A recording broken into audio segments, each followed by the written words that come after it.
My sister had spent years humiliating us for our modest lives, but her grand finale at our parents' anniversary party backfired spectacularly. She had no idea who she was truly dealing with. My sister Chloe has always operated under the assumption that the value of a person is directly proportional to the size of their bank account. To her, I was a rounding error, a failure. I'd committed the ultimate sin in her eyes. I chose a career I loved over one that would make me rich. I'm a high school history teacher. My wife, Sarah, is a pediatric nurse. In Chloe's world, that made us the modern-day equivalent of peasants tilling the fields. We were the loser brother and his little nurse wife, a phrase I once overheard her sneering to one of her friends on the phone. The stage for her grandest performance of condescension was set at our parents' 40th wedding anniversary party. Chloe, of course, had organized the whole thing. It wasn't a party, it was a production.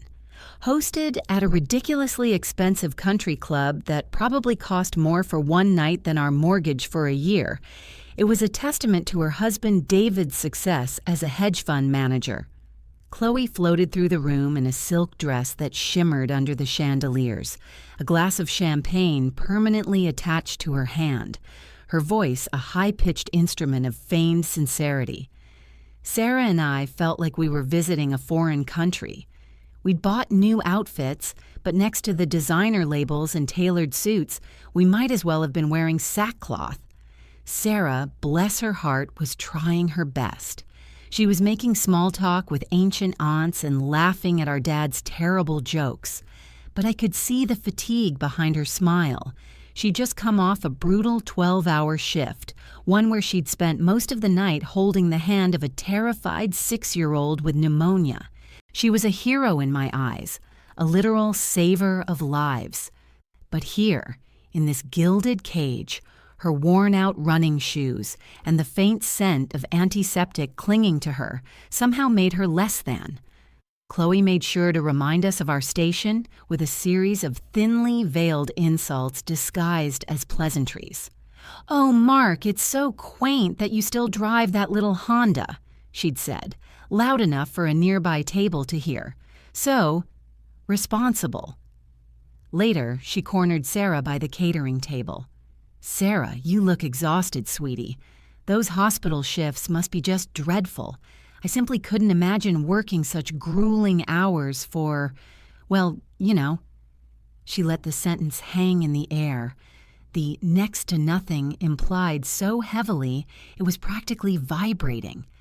I was gritting my teeth, my hand clenching and unclenching in my pocket, but Sarah just gave her a calm, tired smile.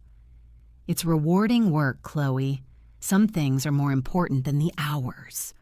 Chloe's answering smile was pure venom wrapped in stevia. "Of course, dear. How noble." The main event came after dinner. Chloe tapped a fork against her champagne flute, calling for everyone's attention. The room fell silent. She launched into a gushing, saccharine speech about our wonderful parents, their love story, their legacy. It was all very dramatic, full of flourishing hand gestures and well-timed pauses. Then her eyes, gleaming with predatory delight, landed on me and Sarah. "And as a token of our appreciation for everything they've done," she announced, her voice booming through the microphone she'd procured, "David and I have decided to give them the anniversary gift of a lifetime. We are taking the entire family on an all-expenses-paid 2-week vacation to a private villa in Maui." The room erupted in gasps and applause. My mom's eyes filled with tears. My dad was speechless, just staring at Chloe with a look of stunned pride. I felt a knot form in my stomach. I knew this wasn't just a gift. It was a weapon, and it was pointed directly at us. Chloe let the applause die down, holding up a hand for silence. "First-class flights, private chefs, everything you can imagine. It's the least we can do." She paused, letting the weight of her generosity settle over the room. Then she turned her perfectly sculpted smile on me. There's just one tiny little detail. We want everyone to feel like they're contributing, to really feel a part of it, you know? So we're just asking each couple to chip in a small, symbolic amount to the excursion fund for the scuba lessons, the luau, the helicopter tour, all the fun stuff. I could feel Sarah stiffen beside me. The air grew thick. Every eye in the room was on us. Chloe knew, she absolutely knew, that we were living paycheck to paycheck. She knew we had just finished paying off Sarah's student loans and were saving every spare penny for a down payment on a house that wasn't falling apart. This was the trap. This was the shaming.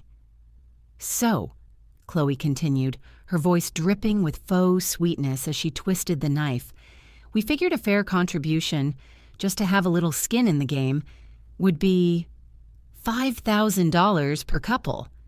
She looked directly at me, her eyes glittering. That's manageable for everyone, right? A thick, suffocating silence fell over the room. It felt like every molecule of air had been sucked out, replaced by the collective weight of 200 pairs of eyes staring directly at us. $5,000. She might as well have asked for a pound of flesh. It was our entire savings. The money we had painstakingly scraped together over 3 years. The nest egg for a down payment on a house that didn't have a leaky roof and rattling pipes. My face burned with a hot, creeping shame. This was her checkmate. She had backed us into a corner in front of everyone we knew, forcing us to either drain our future or publicly admit we were the poor relations she always claimed we were. Before I could form a single coherent thought, my dad, bless his oblivious heart, clapped his hands together with a booming laugh. 5,000, well, why not? A small price to pay for paradise with the whole family. Count us in, honey. He was beaming, completely unaware that he was applauding my public execution. My mom shot a quick, worried glance from me to Chloe, her brow furrowed, but she remained silent, a lifetime of not wanting to rock the boat, keeping her lips sealed. I opened my mouth to say something, anything that we'd have to think about it, that it was a generous offer, some pathetic, stalling tactic. But Chloe cut me off before I could even start. Oh, Mark, don't be silly. It's just $5,000. What's there to look at? She chirped, her voice echoing slightly through the microphone. You can't put a price on family memories, can you? The pitying looks from my relatives were worse than outright scorn. I felt myself shrinking, the loser brother label being branded onto my forehead in front of the entire assembly. But then I felt a gentle pressure on my hand. It was Sarah. She stepped forward slightly, her posture straight, her voice miraculously calm and even. It's a wonderful gift, Chloe, she said, her eyes meeting my sister's without flinching. Thank you for being so generous with Mom and Dad. We'll let you know tomorrow. It was a masterful deflection. It wasn't a yes, but it wasn't the humiliating no Chloe was fishing for. It bought us time. Chloe's smile tightened for a fraction of a second, the briefest flicker of annoyance, before she recovered. Of course, sweetie. Take your time. We didn't stay much longer. We mumbled our excuses. Sarah's early shift the next day, a sudden headache, and escaped into the cool night air. The whispers followed us all the way to the parking lot. The car ride home was a mausoleum on wheels. The silence was so heavy I could feel it pressing on my chest. I waited for Sarah to say something, to cry, to get angry, but she just stared out the window at the passing city lights. The moment the apartment door clicked shut behind us, the dam inside me broke. Can you believe her? I exploded, pacing our small living room. The absolute calculated cruelty of it, in front of everyone. That wasn't a gift, it was a performance, a trap designed to humiliate us. I was fuming, gesturing wildly. She won. She finally got to prove to the whole family that we're nothing. Just her poor, pathetic brother and his nurse wife. Sarah quietly took off her heels, wincing as her feet touched the floor. She sank onto our worn-out sofa, Her shoulders slumped. The sight of her exhaustion doused my anger with a fresh wave of despair. "We can't go," I said, my voice dropping. "There's just no way. We'll call them tomorrow and tell them the truth, that we can't afford it. Let her have her victory. I don't even care anymore." For a long moment, she didn't respond. The only sound was the hum of the old refrigerator in the kitchen. I thought she might be crying. I knelt in front of her, ready to tell her it was okay, that we didn't need them, that we had each other.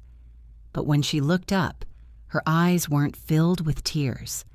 They were clear, and there was a flicker of something in them I hadn't seen all night. It looked like steel. "No," she said, her voice quiet but firm. "We're going." I stared at her, baffled. "How? Sarah, that's our house fund, our entire savings. It would set us back years. For what, to spend 2 weeks being patronized by my sister?" "We're going," she repeated, her voice gaining an unnerving strength.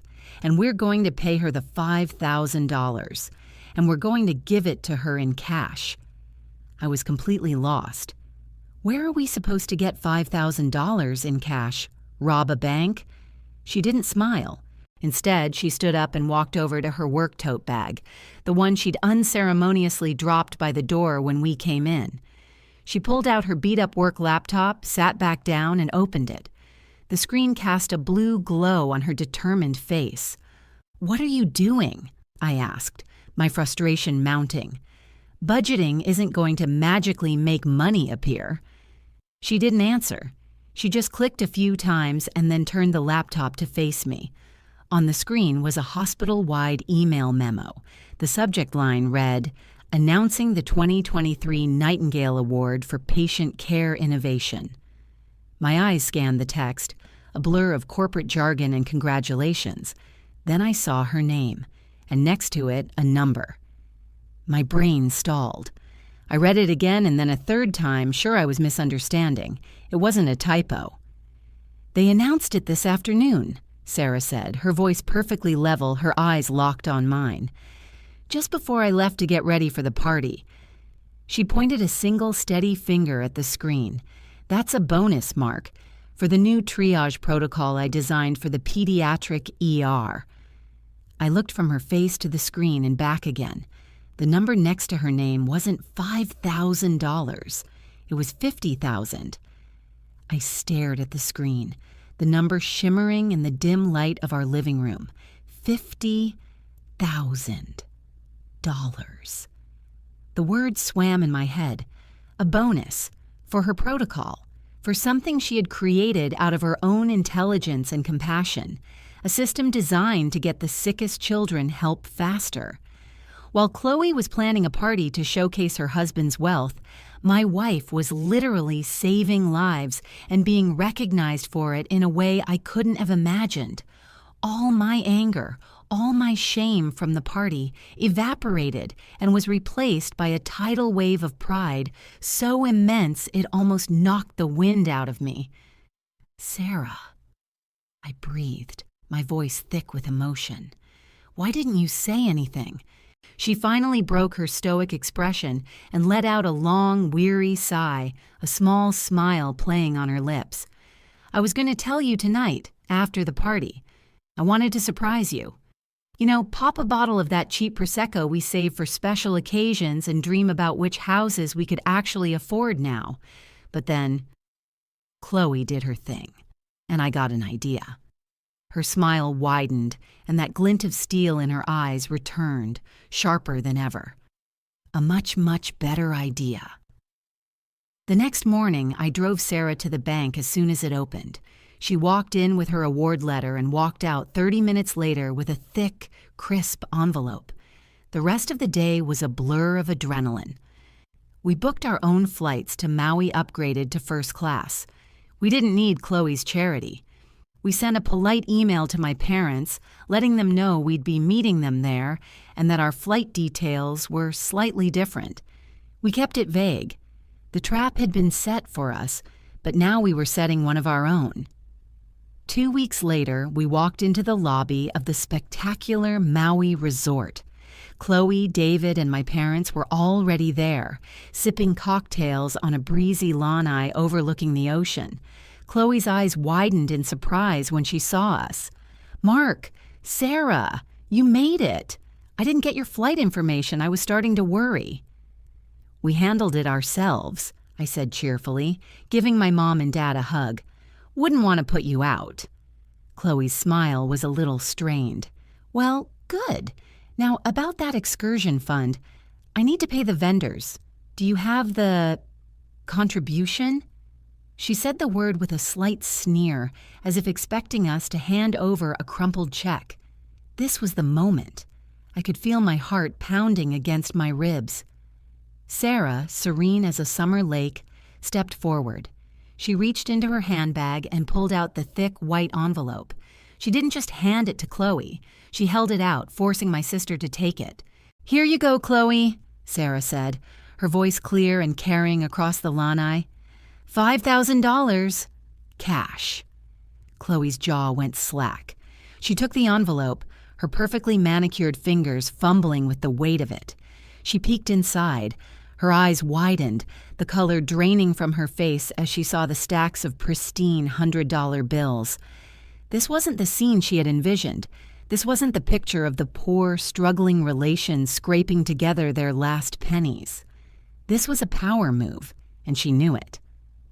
"We also wanted to contribute a little extra," Sarah continued, her voice gaining momentum, "to thank Mom and Dad properly for 40 years of love and support." She pulled out a second, smaller envelope and handed it to my stunned mother. "Mom, this is for you. We booked you and Dad the Premier Couples Spa package here at the resort for tomorrow morning, and a private dinner on the beach tomorrow night. Just the two of you." My mom opened the envelope, tears instantly welling in her eyes as she saw the confirmation vouchers. My dad wrapped an arm around her, looking from us to Chloe with a dawning understanding. But Sarah wasn't finished. She turned back to Chloe, whose face was now a mask of confused fury. "It's funny, Chloe," Sarah said, her voice deceptively gentle. "You always talk about how little a nurse earns. And you're not wrong, the base salary isn't glamorous. But you seem to think that money is the only measure of success." She took a step closer. "My success isn't measured in designer dresses or fancy parties. It's measured in the number of kids who get to go home to their parents because of a system I designed. The hospital I work for seems to think that kind of success is worth a $50,000 bonus. So thank you for organizing this trip. We were wondering what to do with the first 10% of it." The silence that followed was absolute.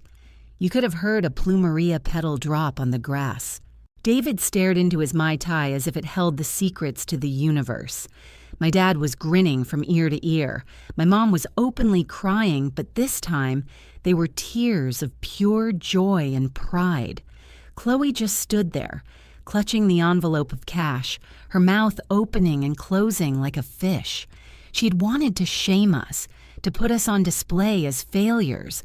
But in one swift, devastating move, my brilliant, heroic wife had not only called her bluff, but had shown the entire family what true value, true success, really looks like.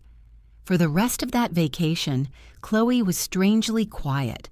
And for the first time in my life, I wasn't just Mark, the loser brother. I was the proud husband of the woman who had finally put my sister in her place.